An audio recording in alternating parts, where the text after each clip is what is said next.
This is how you do a locking running stitch, fast, efficient, and secure.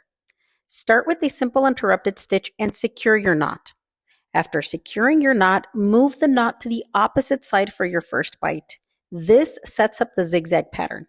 Start with your first bite.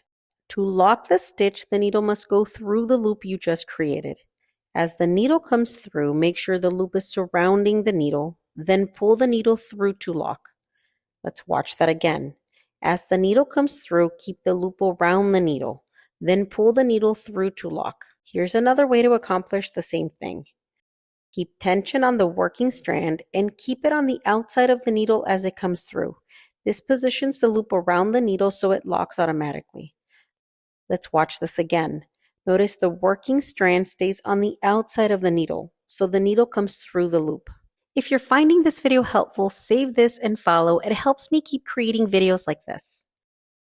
All right, from here, advance steadily, maintaining gentle tension on the suture. It commonly loosens as you go, and if it loosens, pause and go back, pull through section by section to reestablish tension. It's okay to go back and adjust. Now, when you've reached the end of the wound, take your final bite. Don't lock this last one. Use that loop to perform an instrument tie and secure it. And that's your locking running stitch, clean, fast, and consistent.